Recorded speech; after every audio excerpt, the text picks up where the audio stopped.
Seniman Butet Kertarecasa dilaporkan ke Polda Daerah Istimewa Yogyakarta atau DIY buntut pernyataannya yang diduga analogikan Presiden Jokowi bak hewan. Butet dilaporkan atas dugaan ujaran kebencian terhadap Jokowi yang disampaikan dalam kampanye akbar untuk pemenangan Ganjar Mahfud pada Minggu 28 Januari. Pihak Istana Kepresidenan menyampaikan sikap Jokowi terhadap kritikan Butet. Melalui Koordinator Staf Khusus Presiden Ari Dwi Payana, Istana mengatakan bahwa Jokowi menanggapi santai sindiran seniman Butet. Pernyataan itu disampaikan Ari di Gedung Sekretariat Negara Selasa 30 Januari. Menurut Ari, Presiden sudah terbiasa menerima kritikan, sindiran, hoaks, bahkan ujaran kebencian. Ari mengatakan Presiden Jokowi tidak terganggu dengan sindiran tersebut.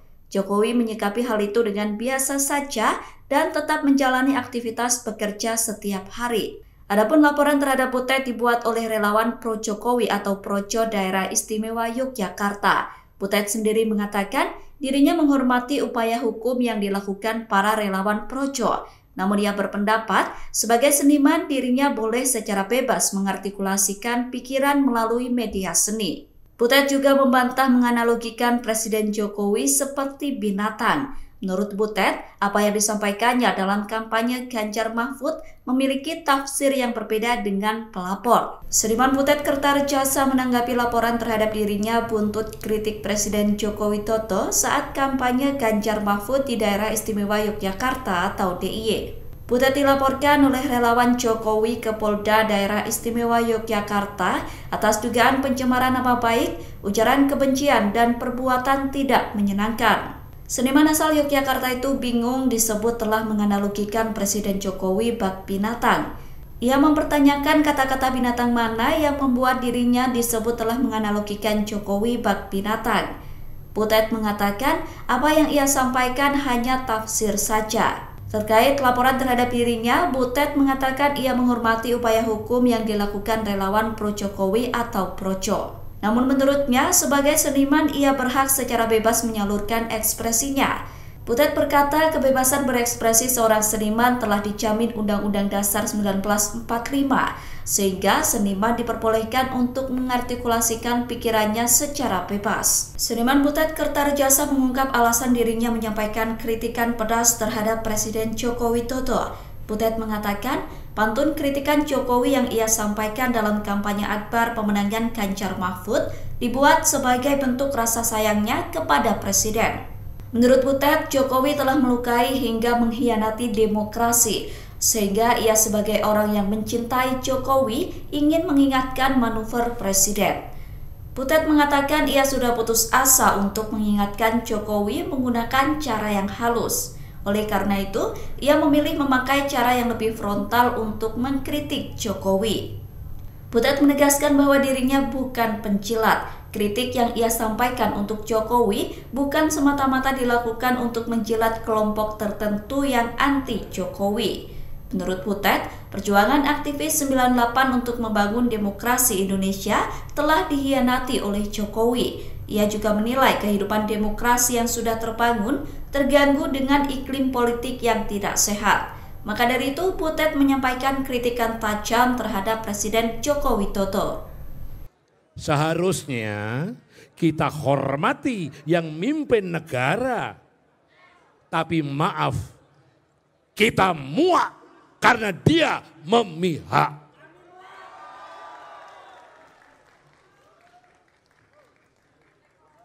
Di sini keselamatan negara dijaga Megawati. Di sana sembako wirawiri dibagi Jokowi. Padahal sembako itu milik kita dari duit pajak rakyat, sembako negara. Suwok. Selain pendukung 01 Anies Baswedan Muhaimin Iskandar, ternyata relawan 03 Ganjar Pranowo dan Mahfud MD juga mengalami sabotase bus. Politikus Adiana Pitupulu mengecam keras adanya sabotase PO bus relawan Ganjar Mahfud. TPN kesulitan menghubungi PO bus-bus yang mengantar pendukung Ganjar Mahfud hadir dalam kampanye akbar. Kampanye akbar itu bakal digelar pada Sabtu 3 Februari di Gelora Bung Karno, Jakarta. Adian mengatakan kampanye akbar merupakan perintah negara dalam rangkaian pemilu, sehingga tidak boleh dihalangi oleh siapapun. Pernyataan itu disampaikan oleh Wakil Deputi Kinetik Teritorial TPN Ganjar Mahfud Adian Napitupulu pada Selasa 30 Januari. Ia menegaskan tidak boleh ada pihak yang sengaja menghalangi kehendak rakyat. Menurut Adian, semua boleh datang pada hajatan rakyat atau kampanye akbar Ganjar Mahfud pada 3 Februari mendatang.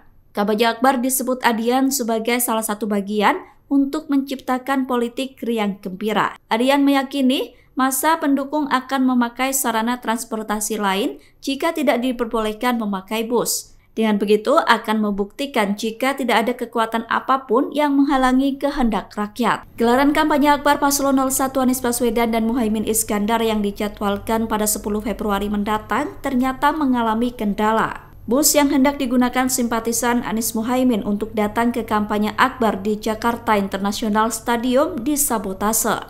Anies mengatakan bus-bus tersebut mendadak dibatalkan sepihak. Capres nomor urut 1 itu mengatakan kebebasan kampanye telah terganggu.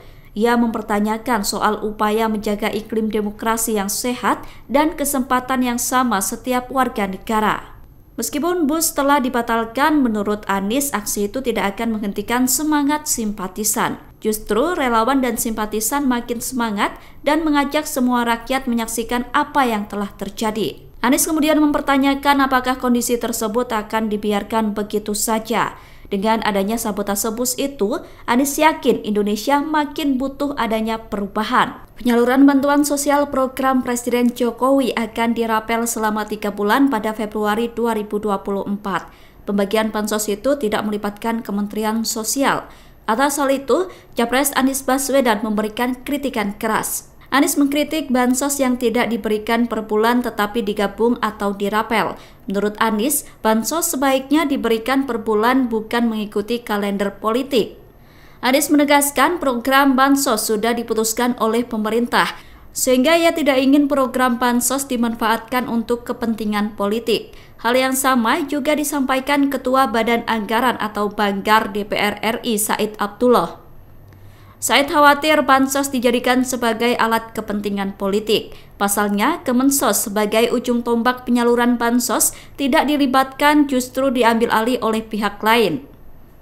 Padahal Kemensos merupakan kementerian yang memiliki data 18,8 juta penerima bansos.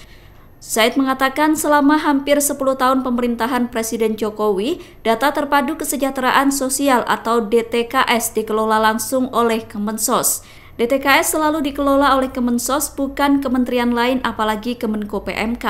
Oleh karena itu, publik patut curiga jika bansos yang merupakan program pemerintah dijadikan sebagai alat politik. Pasukan pengamanan Presiden atau Pas Pampres membantah menganiaya seorang warga yang membentangkan spanduk Ganjar Pranowo di depan mobil Presiden Joko Widodo. Dugaan Pas Pampres memukul warga dibuat dalam sebuah video yang viral di media sosial. Peristiwa itu terjadi saat Jokowi melakukan kunjungan di Gunung Kidul Daerah Istimewa Yogyakarta pada Selasa 30 Januari kemarin. Dalam video itu terlihat seorang pria tiba-tiba membentangkan spanduk bertuliskan "Selamat datang Pak Jokowi, kami sudah pindah, kami pilih Ganjar". Pria tersebut kemudian diamankan oleh aparat keamanan. Asintel Pas Pampres Kolonel Kavaleri Herman Taryaman membantah narasi pemukulan warga dilakukan Pas Pampres.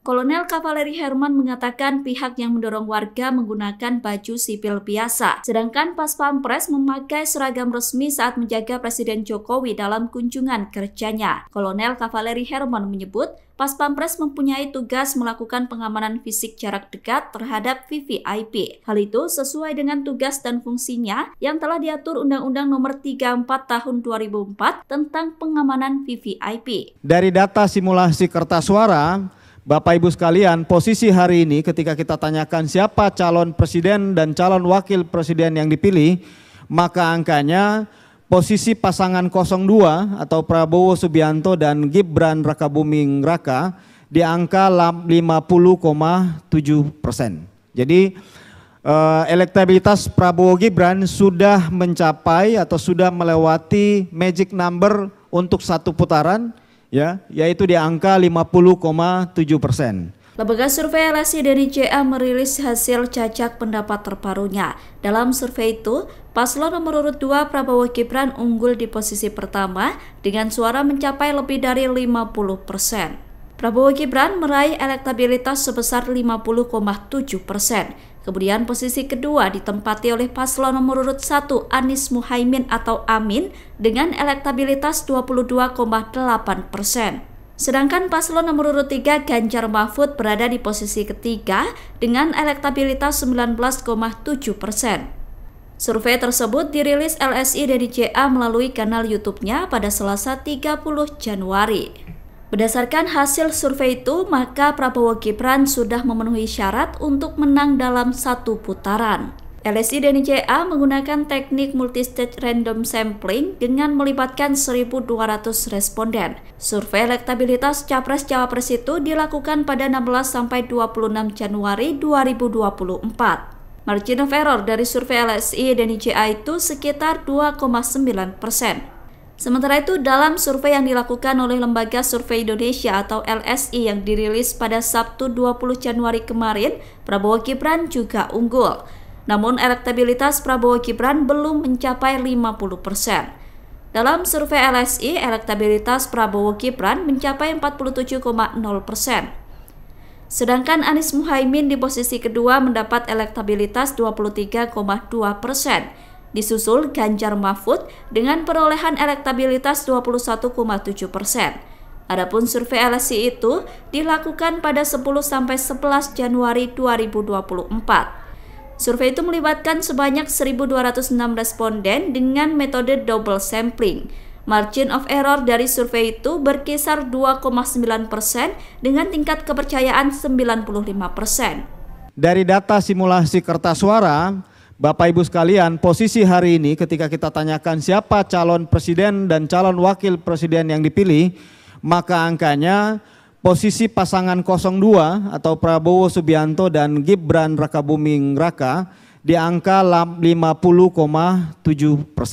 Jadi elektabilitas Prabowo Gibran sudah mencapai atau sudah melewati magic number untuk satu putaran, ya, yaitu di angka 50,7%. Posisi kedua ada Pak Anies Baswedan dan Muhaimin Iskandar dengan angka dukungan sebesar 22%.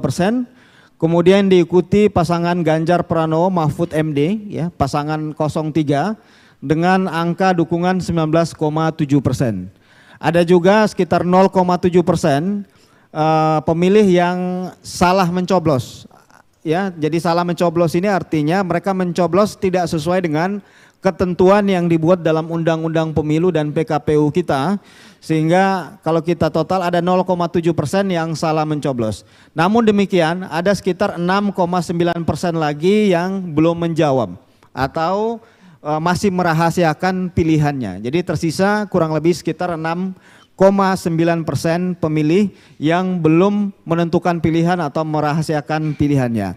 Dari angka ini Bapak Ibu sekalian, dari slide ini kita lihat tadi yang sudah saya sebutkan bahwa untuk pertama kali, ya, untuk pertama kali minimal dalam survei yang kami kerjakan, yang dikerjakan oleh LSI Denija, ini untuk pertama kali pasangan 02 yaitu pasangan Prabowo Subianto dan Gibran Rakabuming Raka itu memperoleh angka di atas 50%. Jadi melewati the magic number untuk satu putaran yaitu di angka 50%. Dengan angka dukungan saat ini di 50,7%, ya. Jadi ini adalah data terbaru survei akhir Januari 2024 di mana pasangan Prabowo Gibran sudah melewati 50% di angka 50,7%. Kemudian yang kedua, kalau kita lihat tracking surveinya Bapak Ibu sekalian, ya, ini kita tracking survei karena hampir setiap bulan kami mengerjakan 2 kali survei lapangan, survei awal bulan dan survei akhir bulan, ya. Dari survei-survei yang kami kerjakan, kami ambil di November hingga Januari, ya. Di November awal, kemudian November akhir, kemudian Desember 2 kali survei, kemudian Januari, ya. Kita lihat dari 3 bulan terakhir saja, walaupun kita punya data hampir 1 tahun terakhir, tapi kami coba mengambil dalam 3 bulan terakhir. Kalau kita lihat datanya, memang pasangan Prabowo Gibran konsisten selalu di nomor 1 untuk peraih dukungan terbesar ya. Dari awal November angkanya 40. Cawapres nomor urut 3 Mahfud MD sudah mendapatkan restu dari Ketua Umum PDIP Megawati Soekarno Putri soal rencana mundur dari Kabinet Presiden Jokowi.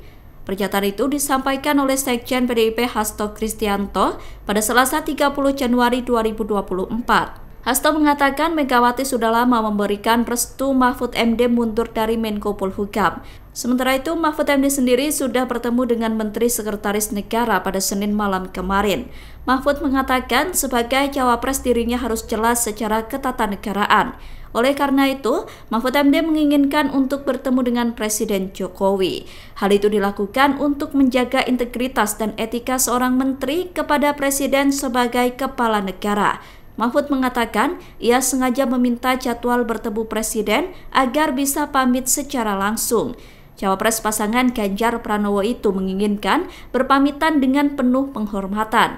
Menurut Mahfud, penting bagi dirinya untuk menyampaikan keputusannya langsung kepada Presiden. Beredar video relawan paslon nomor urut 3 Ganjar Pranowo dan Mahfud MD mengamuk seusai menghadiri kampanye akbar di Upper Hills Convention Hall Makassar. Dalam video itu terlihat seorang wanita membentangkan kaos bergambar Ganjar Mahfud sedang marah. Ia memprotes keras karena hanya diberikan uang transport senilai Rp10.000 untuk menghadiri kampanye. Para warga mengklaim mereka dijanjikan uang sebesar Rp100.000 per orang, namun ternyata yang diberikan hanya sebesar Rp10.000. Terkait video viral itu, Ketua TPD Ganjar Mahfud Udin Saputra Malik buka suara. Ia mengatakan tidak ada uang transportasi yang dibagikan kepada para relawan yang hadir. Namun daripada tidak ada sama sekali, sebagai gantinya ada voucher bensin sebanyak 2 liter yang diberikan. Udin menyebut ada kendala produksi voucher yang terlalu banyak dalam waktu singkat. Oleh karena itu, voucher tersebut diganti dengan uang tunai langsung. Udin menjelaskan setiap motor diberikan 1 voucher sehingga masing-masing penumpang mendapatkan Rp10.000 atau senilai 2 liter bensin. Sementara itu Udin menilai banyak relawan Ganjar Mahfud yang datang murni karena pilihannya, sehingga tidak mempermasalahkan uang transport yang diberikan. Apa? Berapa tahu itu? 10.000 guys. Berapa wanita keluar? Hiparis Makassar. 10.000.